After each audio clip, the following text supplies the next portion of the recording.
Okay, fans, welcome to the MetsFan884 podcast. I'm your boy MetsFan884. What a weekend in wrestling it's been already, with Money in the Bank and Monday Night Raw and AEW Dark tonight and Superpower earlier today. Superpower was huge, highlighted with a huge tag team match. Raw last night saw a lot of great action, also saw an emotional moment that we'll talk about later on the podcast. But first, we got to get to Money in the Bank. Huge implications for Money in the Bank. Drew McIntyre retained the WWE Championship against Seth Rollins. Braun Strowman is still Universal Champion. A couple matches were left out the show, but that's okay. The men's and women's Money in the Bank match was crazy. They broke stuff in Titan Towers. Vince was involved. Apparently Vince got involved. And you saw Vince during the match. He sanitized his hands afterwards. At least I think they did that to promote COVID-19. I don't know. But AJ Styles and Daniel Bryan broke into his office during the match, and he basically just kicked them out. AJ Styles had to stay behind, put the chairs back. Gentleman in his own right. Otis at the end won the Money in the Bank briefcase when Baron Corbin dropped it and Otis picked it up, basically, or he caught it. That means Otis will be going for a championship of his choosing. And the women's Money in the Bank ladder match was won by Asuka, the Empress of Tomorrow. Now, we didn't know this at first, but apparently the Money in the Bank ladder match was for way more than just the Money in the Bank briefcase. This year, it was for the Raw Women's Championship, because the last night on Raw, to kick off the show, Becky Lynch announced that she's expecting her first child. Congratulations on behalf of the MetsFan884 podcast and all the Becky fans around the world to Becky and Seth, or if you want to call them Rebecca and Colby, on their first child being born. Now, if you read online, People Magazine is reporting that the first child will be due in December, which basically could mean Becky could miss WrestleMania next year. The big question has been, with Becky gone, who's going to carry the women's division? That remains to be seen, but this is huge for Becky Lynch. For 399 days, she's been Raw Women's Champion, the longest reigning Raw Women's Champion of all time. Today would have been her 400th day had she not had to relinquish the title. But becoming a mother, like I said on Twitter multiple times, is more prestigious than any championship you can win in WWE. It's more prestigious than the Raw Women's title. It's more prestigious than the SmackDown Women's Championship. It's more prestigious than the NXT Women's Championship or even the tag titles. Hell, I will go as far as to saying it's more prestigious than the WWE Championship itself. Being a mother is the one championship you can't relinquish. You don't have to relinquish. You can't forfeit it. You can't be stripped of it, and you basically hold it for life. No one can ever take it from you. So congratulations to Becky. Can't wait to see you back. We're going to miss the man on our TV screens, but this raises an interesting question. Who's going to take over the women's division in WWE on Raw with Becky Lynch gone?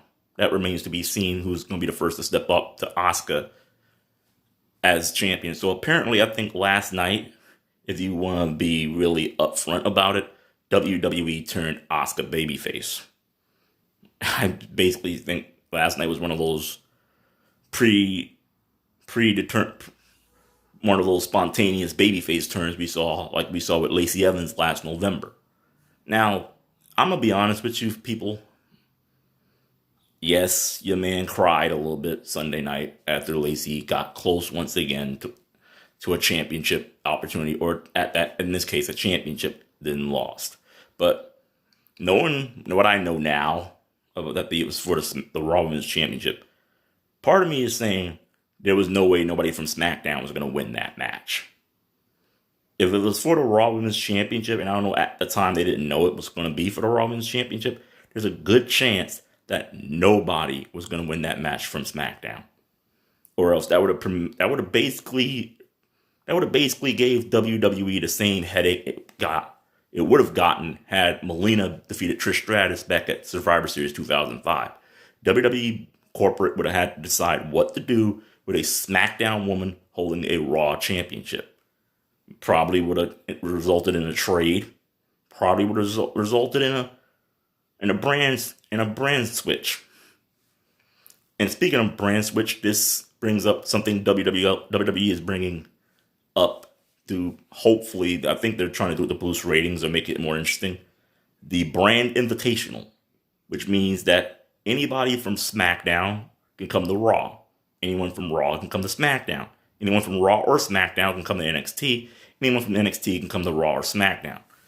Now, Charlotte Flair, who is the NXT Women's Champion, will be coming to SmackDown Live this Friday.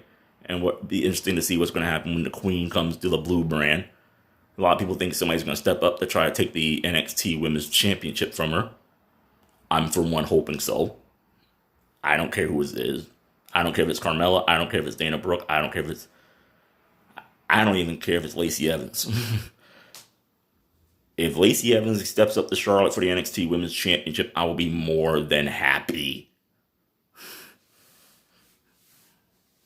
Also,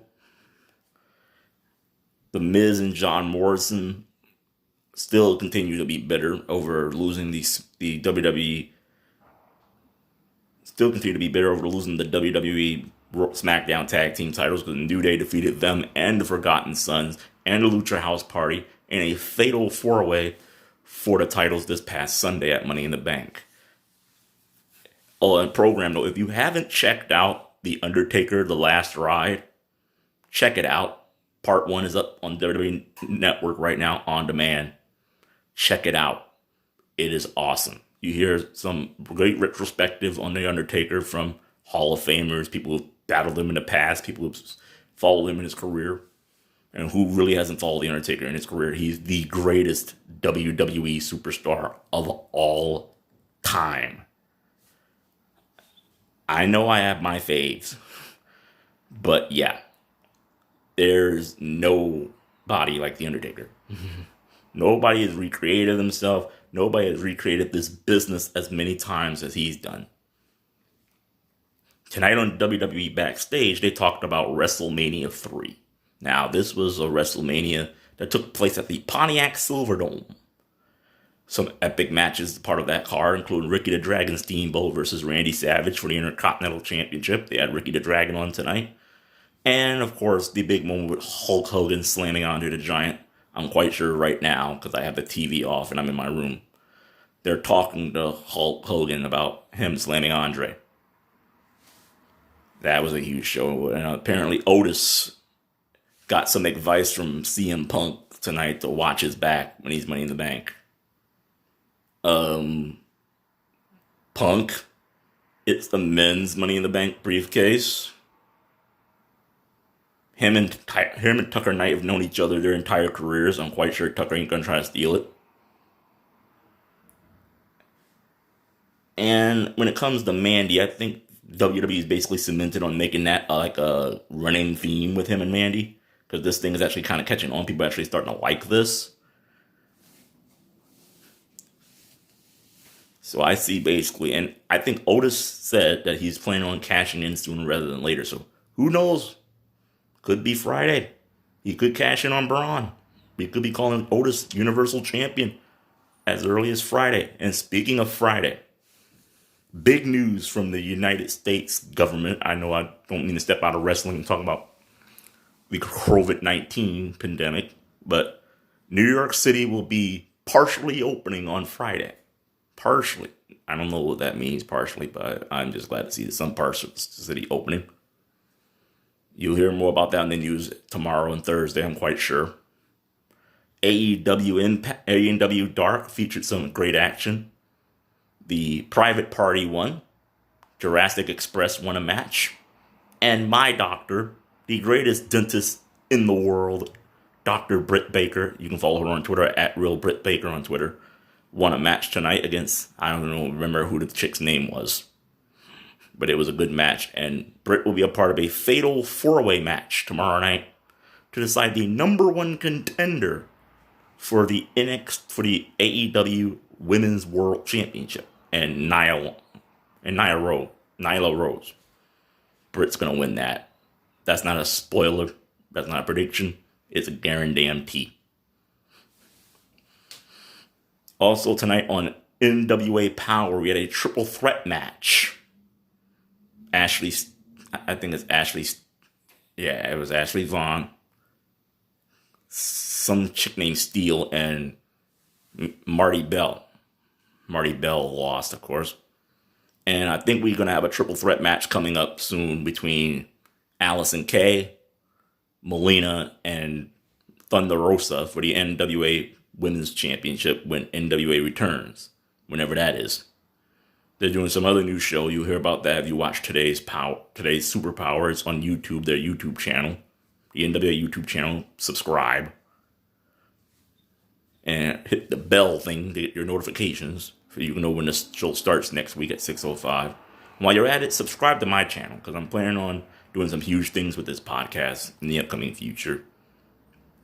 Which is why I'm asking all of everybody who follows me on Twitter at my Twitter account at MetsFan884. No childish games on my Twitter, please. This Twitter is for a podcast account. It is not for play.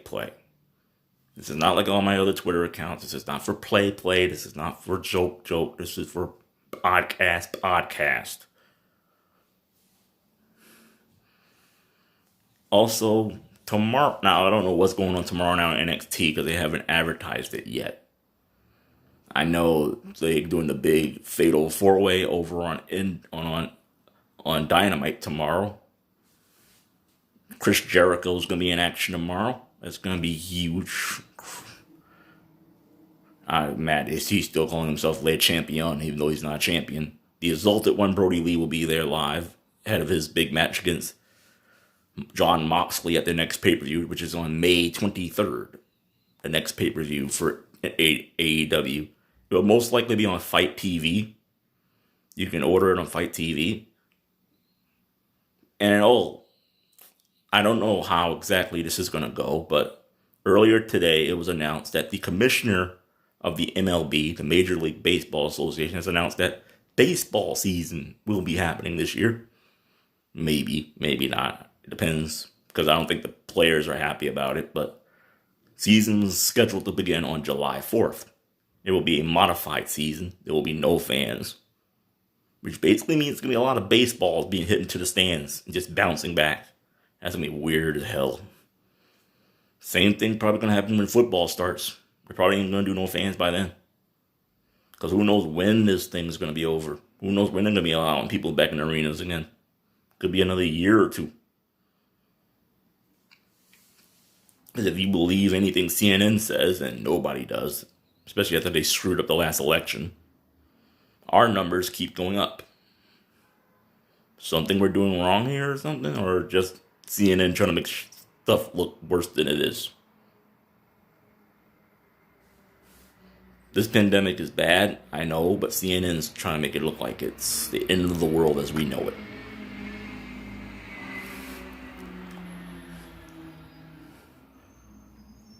Anyway, back to the wrestling world. That's what we're here to talk about, wrestling.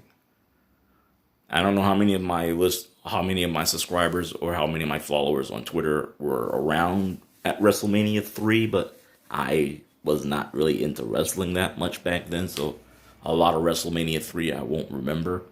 I know Aretha Franklin did America the Beautiful. I know it had some epic matchups, epic moments, because it's WrestleMania. They always have epic moments at WrestleMania. One of the best parts of WrestleMania 3, a very young Mr. McMahon wearing his traditional tuxedo and red tie, back when he had brown hair instead of the gray hair he has now. Back before he had all that Botox done. A lot of big names made appearances during the Money in the Bank ladder match. If you watch Money in the Bank, names like Mr. McMahon made an appearance, John Laurinaitis, Stephanie McMahon, who basically did what Stephanie McMahon does best. She crushed poor Dana Brooke's dreams. Dana Brooke was in the Money in the Bank conference room, caught a Money in the Bank briefcase, thought it was the Money in the Bank briefcase, and Stephanie was like, Dana, that's not it. It's on the roof. You got to get to the roof. Then she got some petition crushed upside her head, and it basically took her out of the rest of the match. Rey Mysterio was squashed during the match by Otis and Nia Jax. And speaking of Rey Mysterio, if you watched Raw last night, probably one of the most disturbing things I think I've ever seen on Raw since I saw Shayna Baszler bite Becky Lynch. Seth Rollins went complete OD. He basically took Rey Mysterio's eye and grounded it on the pointy end of the stairs. Rey was bleeding from his eye. Who knows what damage could be done to Rey's eye because of that. We haven't heard anything yet. You can check out WWE.com for any further updates they might or might not have on the condition of the Master of the 619. Seth went on total, I don't know what they do with Seth when he loses matches, but it seems like he's a zombie. When he loses matches, he just walks around. He basically spent half of that match with him and Murphy versus Rey and Alistair basically standing on the apron, not moving. Then one punch in the face and he went postal. They should have left him alone. I said it last night. They should have left my man alone. Let him be. He could have stood out in that apron all night and just not moved. Also, to end Raw last night, Randy Orton and Edge were face to face.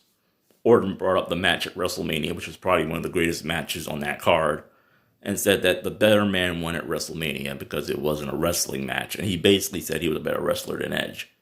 Then he challenged Edge to a one-on-one regulation wrestling match at Backlash, the next upcoming World Wrestling Entertainment pay-per-view on Father's Day, June 14th.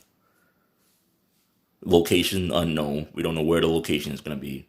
We don't know if it's going to be somewhere or it's going to be in the Performance Center again. We don't know. We had to wait. Depends on how this whole COVID-19 thing works. We don't know where Backlash is going to be. But a lot of people are predicting that they're probably going to, and this is my prediction too, they're probably going to, between Backlash on June 14th and SummerSlam on August 23rd, they're probably going to throw Bayley, the SmackDown Women's Champion, to a bunch of random feuds up till then, up till SummerSlam, while in the midst of doing the whole thing with her and Sasha. I'm just guessing here. I don't know. It's WWE. I don't know what WWE, Vince McMahon, and Mickie James have planned for that division, but it could be something interesting. My idea, and I know a lot of people on Twitter, I can see it from my poll that I took last night, a lot of people, I'm basically thinking they should do something with the tag team titles. As you saw last night, the Iconics return to defeat Bliss and Cross. And the Iconics will meet Bliss and Cross next week on Raw for the women's tag team titles. Now, that probably eliminates my poll altogether, because we've been waiting for them to do something with the tag titles for months. Months upon months. And let's be real here, WWE really didn't make the Iconics look that good with their first reign, so this will be a second chance. So maybe we should wait on my idea a little bit. My idea was basically to do Bliss Cross versus Tamina and Lacey. But yeah, now the Iconics are back, maybe we should wait and see what happens with the Iconics and Bliss Cross. I would personally like to see Iconics win the title. Because let's be real, we're riding up on 3 years since Alexa Bliss has been a singles women's champion. I'm quite sure that little Blissy wants to be a women's champion on her own again. And who knows what Nikki Cross can do as a solo. You never know unless you try, right? I mean, WWE keeps giving us a little hope every time they zoom in on Zelina Vega with the United States title on her shoulder. Like, come on. This is Zelina Vega. She is a former 4-time tag team champion. Stop using her as a manager like that's all she's good for. This woman was lethal in the ring. You watch some of her old Impact matches. The woman is actually, watch some of her Shine matches. She is lethal if you know how to use her right. Who knows what Zelina Vega can do in the Raw Women's division. But I basically think that the next person to step up to Asuka is probably going to be Nia Jax. Just thinking. It's either going to be Nia Jax or... I would like it to be Bianca Belair. I would like to see them do something productive with Bianca Belair. But just as great as Raw was last night, of course, WWE got to make us want to ram our head through a wall by giving us something random and stupid. It was entertaining to watch, but it was still random. The Street Profits versus the Viking Raiders in basketball. Probably as close as we're going to get to seeing basketball this year. Apparently, the Street Profits beat the Viking Raiders in basketball 72-2. Then Viking Raiders came back and was like, we let y'all win. Then Eric and Ibar started shooting free throws and dunking like they were Michael Jordan in the 96 championships. It was crazy. I couldn't believe what I saw last night. Who knows what's going to happen tomorrow night on NXT, because like I said, they did not advertise on USA during Law & Order about NXT tomorrow night. So who knows what's going to happen there. Who knows what's going to happen on AEW tomorrow other than the scheduled matches that I talked about. I already put it on my Twitter account. I'm pulling for Britt Baker tomorrow. Although I'm quite sure AEW is probably going to do what they usually do and give it to somebody else. I'll be doing another one of these podcasts tomorrow night to talk about AEW and NXT. Then I will do my episode 9 podcast on Friday to talk about SmackDown. On my 10th podcast, like I said, I'm planning on my 10th podcast, I'll probably do this on my 10th podcast. Before my 10th podcast, matter of fact, Friday, on my 9th podcast, I'm going to ask the wrestling Twitter community to leave me questions in my notifications about wrestling. That's it. Wrestling. That's what this Twitter account is supposed to be for. Not supposed to be for your little bogus celebrations on Twitter. Not supposed to be for your all-night Twitter sessions. This is for wrestling. Leave me wrestling questions on my Twitter account at MetsFan884. And I will try my best to answer them on episode 10 on Friday. On episode 10 on Monday. On Tuesday. On episode 10, which is going to be next Wednesday. If I can keep my account that long. I'm almost at 900 followers, so I'm quite sure I'm basically good. Unless I start beef with nobody, I'm not even going to get into beef with anybody. I'm warning you now. If you're on Twitter right now, you're trying to start beef with me, you will be blocked. We have too much crap going on right now in this world to be beefing on Twitter.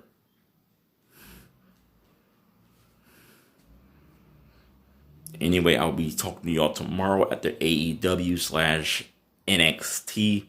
Please, can we refrain from the polls of what we're going to watch between the two? Unless you add both at the bottom of the poll, don't do a poll. Please. Because those polls are as annoying as those wrong answer only polls right now. I know those wrong answer only polls are supposed to be for fun, but they're getting irritating. We're going to watch both. We're going to enjoy both AEW and NXT because both shows kick ass. We're not going to pick and choose. We're going to enjoy wrestling. That's what we're here for. That's why the reason why there was a Monday Night War. Because people enjoyed both. Why do you think we call this the Wednesday Night War? Because we're enjoying both. We're not going to pick and choose. If we watch Raw, if we watch NXT, we can catch AEW on a stream site online. Like I'm going to do with Impact tomorrow. If we watch AEW, we can catch NXT when it airs on the network. It's not like we got to pick and choose. It's not like we got to do random. I want to watch this or this. We can watch both. They take commercials. Switch back and forth. Or if you got a TV that you can do picture in picture, watch both at the same time. Anyway, enjoy your Tuesday night Twitter, wrestling Twitter, as I call you, because I am probably going to upload this video, then watch me some YouTube. I will see y'all tomorrow night after AEW/NXT